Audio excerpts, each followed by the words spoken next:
All right, welcome back to another reading poetry badly.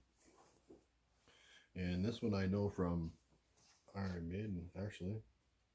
This is Rime of the Ancient Mariner from, well, I know it from Live After Death. Love it. This one's a long one, so we're going to just kind of jump into it. First, we better play that intro.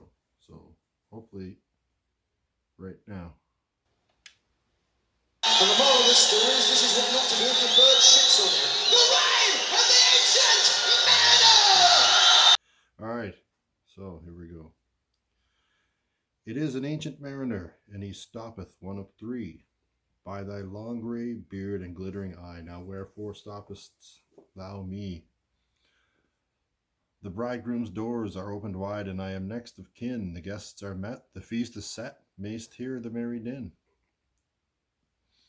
He holds him with his skinny hand. There was a ship, quoth he. Hold off, unhand me, greybeard loon. Eftsoons his hand dropped he.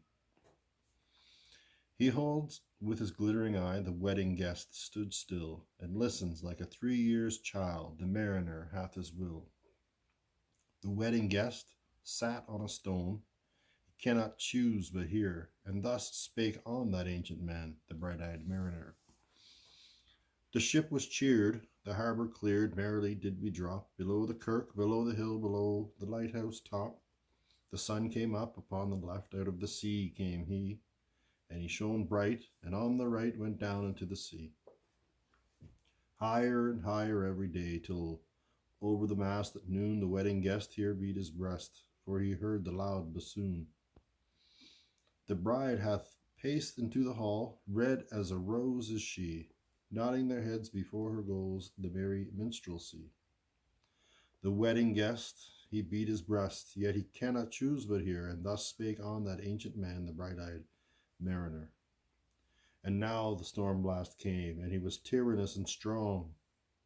He struck with his o'ertaking wings, and chased south along, with sloping masts and dipping prow, as who pursued with yell and blow still treads the shadow of his foe, and forward bends his head. The ship drove fast, loud roared the blast, and southward aye we fled. And now there came both mist and snow, and it grew a wondrous cold, and ice, mast high, came floating by as green as emerald. And through the drifts the snowy cliffs did send a dismal sheen, nor shapes of men nor beasts we ken, the ice was all between. The ice was all between. The ice was here, the ice was there, the ice was all around. It cracked, growled, and roared, and howled, like noises in a sound. At length did cross an albatross. Through the fog it came, as if it had been a Christian soul. We hailed it in God's name. It ate the food it ne'er had eat, and round it flew. The ice did split with a thunder fit. The helmsman steered us through. And a good south wind sprung up behind. The albatross did follow, and every day for food or play came to the mariner's hollo. In mist or cloud, on mast or shroud, it perched for vespers 9, while the night through fog smoke white glimmered the white moon shine. God save the ancient mariner from the fiends that plague thee thus. Why lookest thou so? With my crossbow I shot the albatross. Part 2. The sun now rose upon the right. Out of the sea came he, still hid in mist, and on the left went down into the sea. And the good south wind still blew behind, but no sweet bird did follow, nor any day nor food or play came to the mariner's hollo. And I had done an hellish thing, and it would work 'em woe, for all averred I had killed the bird that made the breeze to blow. A wretch, said they, the bird to slay that made the breeze to blow. Nor dim nor red like God's own head the glorious sun uprist. Then all averred I had killed the bird that brought the fog and mist. 'Twas right, said they, such birds to slay that bring the fog and mist. The fair breeze blew, the white foam flew, the furrow followed free. We were the first that ever burst into that silent sea. Down dropped the breeze, the sails dropped down. 'Twas sad as sad could be. and we did speak only to break the silence of the sea. All in a hot and copper sky, the bloody sun, at noon, right above the mast did stand, no bigger than the moon. Day after day, I can hear the Iron Maiden song. We stuck, nor breath nor motion, as idle as a painted ship upon a painted ocean. Water, water everywhere, and all the boards did shrink. Water, water everywhere, nor any drop to drink. Yeah, Iron Maiden. It's crazy what you learn in life from something you were unexpected. So, the very deep did rot. O Christ, that ever this should be. Yes, slimy things did crawl with legs upon the slimy sea. About, in reel and rout, the death fires danced at night. The water, like a witch's oils, burnt green and blue and white. And some in dreams assured were of the spirit that plagued us so. 9 fathom deep he had followed us from the land of mist and snow. And every tongue, through utter drought, was withered at the root. We could not speak no more than if we had been choked with soot. Ah, well a day, what evil looks! Had I from old and young, instead of the cross, the albatross about my neck was hung. Had I from old and young, instead of the cross, the albatross about my neck was hung. Part 3. There passed a weary time. Each throat was parched, and glazed each eye. A weary time, a weary time. How glazed each weary eye. When looking westward, I beheld something in the sky. At first, it seemed a little speck, and then it seemed a mist. It moved, and took at last a certain shape, I wist. A speck, a mist, a shape, I wist. It neared and neared, as if it dodged a water sprite. It plunged and tacked and veered. With throats unslaked, with black lips baked, we could not laugh nor wail, though utter drought, all dumb we stood. Through utter drought, all dumb we stood. I bit my arm, I sucked the blood, and cried, "A sail, a sail!" With throats unslaked, with black lips baked, agape they heard me call. Gramercy, they for joy did grin, and all at once their breath drew in, as they were drinking all. See, see, I cried, she tacks no more, hither to work us wheel. Without a breeze, without a tide, she steadies with upright keel. The western wave was all aflame, the day was well nigh done. Almost upon the western wave rested the broad, bright sun, when that strange shape drove suddenly betwixt us and the sun. And straight the sun was flecked with bars. Heaven's mother, send us grace, as if through a dungeon grate he peered, with broad and burning face. Alas, thought I, and my heart beat loud, how fast she nears and nears. Are those her sails that glance in the sun like restless gossamers? Are those her ribs, through which the sun did peer as through a grate? And is that woman all her crew? Is that a death? And are there two? Is death that woman's mate? Her lips were red, her looks were free. Her locks were yellow as gold, her skin was white as leprosy. The nightmare, life in death, was she, who thicks man's blood with cold. The naked hulk alongside came, and the twain were casting dice. The game is done, I've won, quoth she, and whistles thrice. The sun's rim dips, the stars rush out. At one stride comes the dark, with fair heard whisper o'er the sea. Off shot the spectre bark. We listened and looked sideways up, for at my heart, at a cup, my lifeblood seemed to sip. The stars were dim and thick the night. The steersman's face by his lamp gleamed white. From the sails the dew did drip, till comb above the eastern bar, the horned moon with one bright star within the nether tip. One after one, by the star-dogged moon, too quick for groan or sigh, each turned his face with a ghastly pang and cursed me with his eye. 4 times 50 living men, and I heard nor sigh nor groan. With heavy thump, a lifeless lump, they dropped down one by one. The souls did from their bodies fly, they fled to bliss or woe, and every soul had passed me by, like the whiz of my crossbow. Part 4. I fear thee, ancient mariner, I fear thy skinny hand, and thou art long and lank and brown, as is the ribbed sea sand. I fear thee and thy glittering eye, and thy skinny hand so brown. Fear not, thou wedding guest, this body drop not down. Alone, alone, all alone, alone on a wide, wide sea, and never a saint took pity on my soul in agony. The many men so beautiful, and they all dead did lie, and 1,000 slimy things lived on, and so did I. I looked upon the rotting sea and drew my eyes away. I looked upon the rotting deck, and there the dead men lay. I looked to heaven and tried to pray, but wherever a prayer had gushed, a wicked whisper came and made my heart dry as dust. I closed my lids and kept them closed, and the balls like pulses beat. For the sky and sea, and the sea and sky, like a load upon my weary eye, and the dead were at my feet.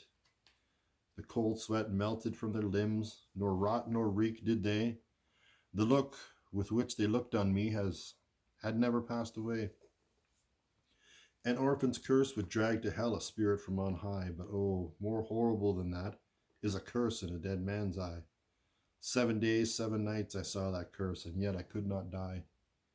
The moving moon went up the sky, and nowhere did abide. Softly she was going up, and a star or two beside. Her beams bemocked the sultry main like April hoar frost spread. But where the ship's hue shadow lay, the charmed water burnt alway a still and awful red.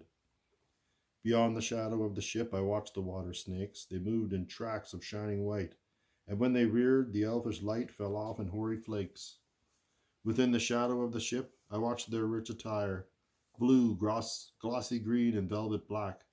They coiled and swam, and every track was a flash of golden fire. Oh, happy living things, no tongue their beauty might declare. A spring of love gushed from my heart, and I blessed them unaware. Sure, my kind saint took pity on me, and I blessed them unaware.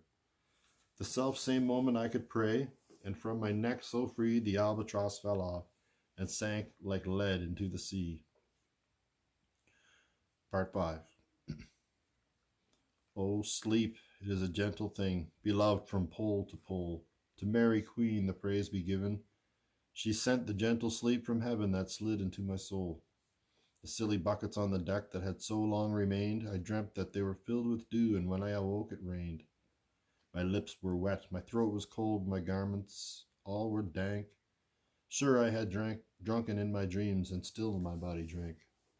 I moved and could not feel my limbs, I was so light. Almost I thought that I had died in sleep, and was a blessed ghost. Soon I heard a roaring wind. It did not come anear, but with its sound it shook the sails that were so thin and sere. The upper air burst into life, and 100 fire flags sheen. To and fro they were hurried about, and to and fro and in and out the wan stars danced between. And the coming wind did roar more loud, and the sails did sigh like sedge, and the rain poured down from one black cloud. The moon was at its edge. The thick black cloud was cleft and still. The moon was at its side, like water shot from some high crag. The lightning fell with never a jag, a river steep and wide. The loud wind never reached the ship, yet now the ship moved on. Beneath the lightning and the moon, the dead men gave a groan. They groaned, they stirred, they all uprose, nor spake nor moved their eyes. It had been strange, even in a dream, to have seen those dead men rise. The helmsman steered, the ship moved on, yet never a breeze up blew. The mariners all gone worked the ropes, where they were wont to do. They raised their limbs like lifeless tools. We were a ghastly crew. The body of my brother's son stood by me, knee to knee. The body and I pulled at one rope, but he said naught to me. I feared the ancient mariner. Be calm, thou wedding guest. 'Twas not those souls that fled in pain, which to their courses came again, but a troop of spirits blessed. For when it dawned, they dropped their arms and clustered round the mast. Sweet sounds rose slowly through their mouths and from their bodies passed. Around and around flew each sweet sound, then darted to the sun. Slowly the sounds came back again, now mixed, now one by one. Sometimes, a dropping from the sky, I heard the skylarks sing. Sometimes all little birds that are, how they seemed to fill the sea and air with their sweet jargoning. And now 'twas like all instruments, now like a lonely flute, And now it is an angel's song that makes the heavens be mute.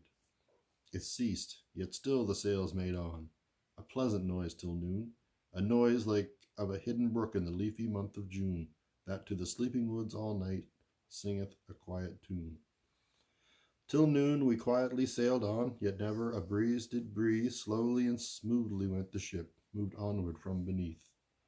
Under the keel, 9 fathom deep, from the land of mist and snow, the spirit slid, and it was he that made the ship to go. The sails at noon left off their tune, and the ship stood still also. The sun, right above the mast, had fixed her to the ocean, but in a minute she again stir, with a short, uneasy motion, backwards and forwards, half her length, with a short, uneasy motion. Then, like a pawing horse let go, she made a sudden bound and flung the blood into my head, and I fell down in a swoon. Swound? Not sure about that word.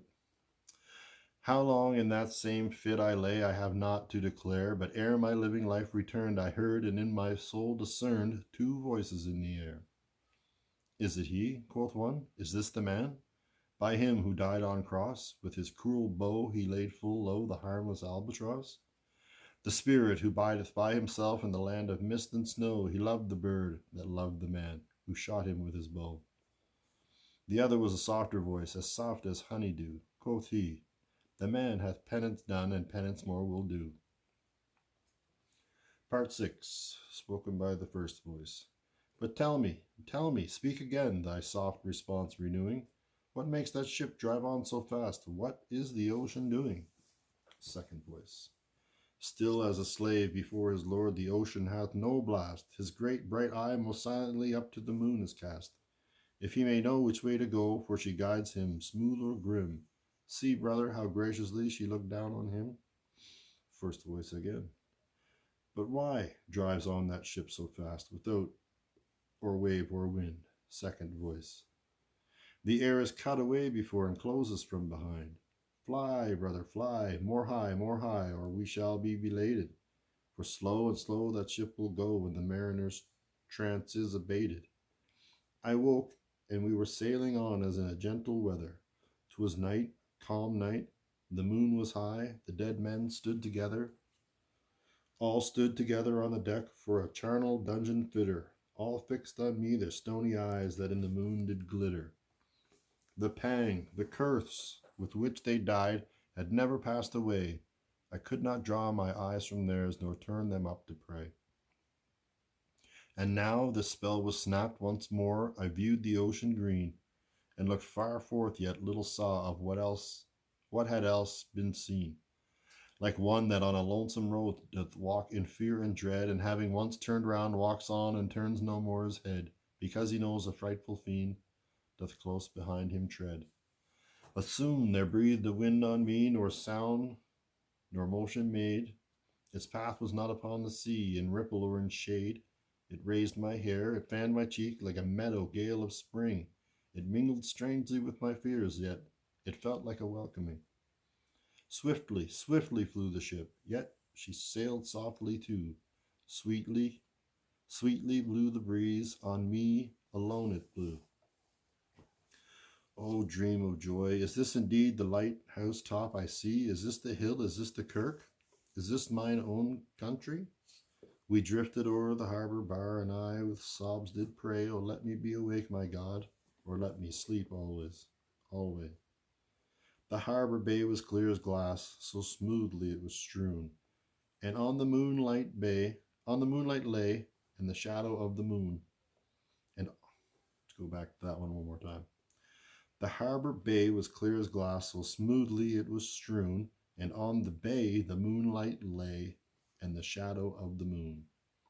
The rock shone bright, the kirk no less, that stands above the rock.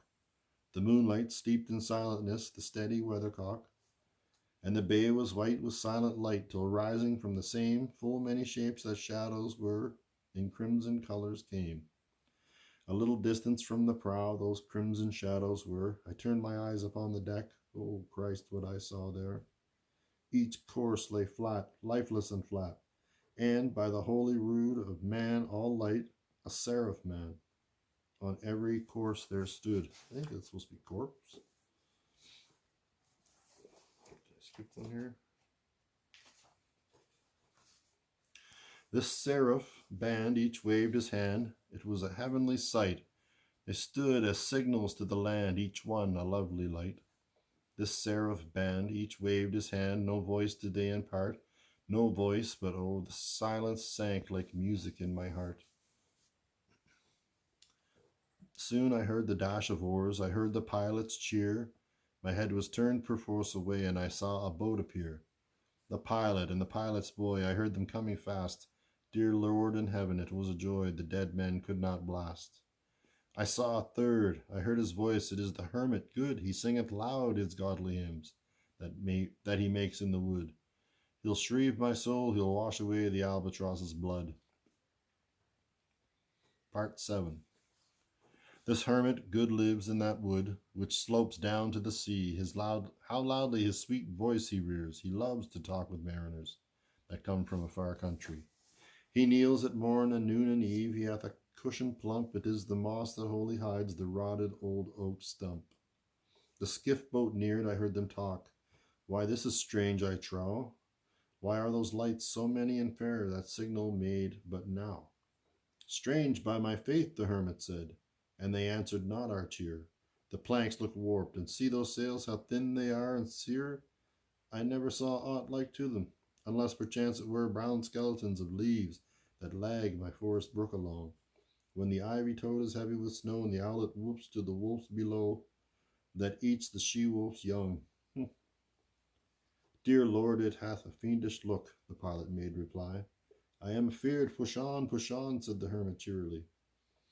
The boat came closer to the ship, but I nor spake nor stirred. The boat came close beneath the ship, and straight a sound was heard. Under the water it rumbled on, still louder and more dread. It reached the ship, it split the bay, the ship went down like lead. Stunned by that loud and dreadful sound which sky and ocean smote, like one that hath been 7 days drowned, my body lay afloat. But swift as dreams, myself I found within the pilot's boat. Upon the whirl where sank the ship, the boat spun round, and all was still, save that the hill was telling of the sound.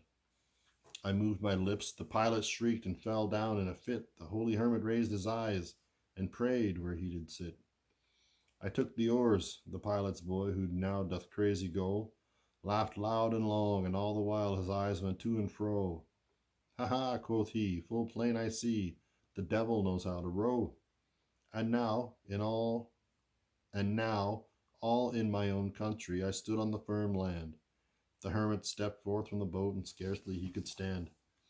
Oh, shrieve me, holy man, the hermit crossed his brow to say. Oh, shrieve me, holy man, the hermit crossed his brow. Say quick, quoth he, I bid thee say, what manner of man art thou? Forthwith this frame of mine was wrenched with a woeful agony, which forced me to begin my tale, and then it left me free. Since then, at an uncertain hour, that agony returns, and till my ghastly tale is told, this heart within me burns.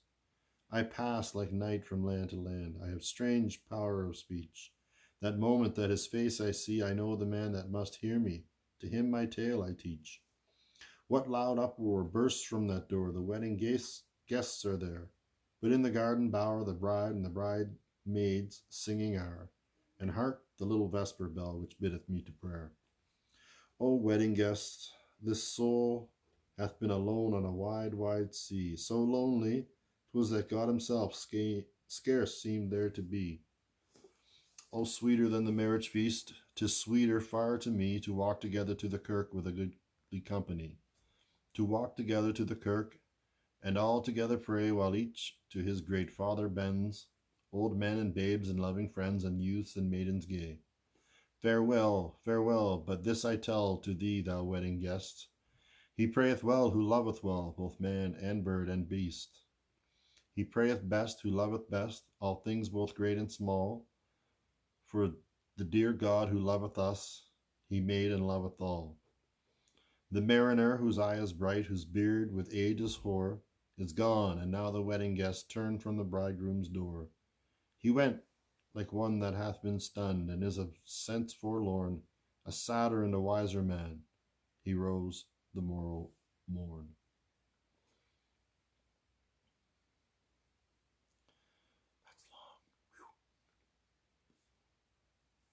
comparison with Live After Death. 13 and a half minutes that song is. This was a little longer than that, I think. All things both great and small. Is that where this quote comes from as well? Okay, well, that was number 20, Reading Poetry Badly. I'm glad we got that out. For Iron Maiden, thanks. Cheers. Have a great day, everybody.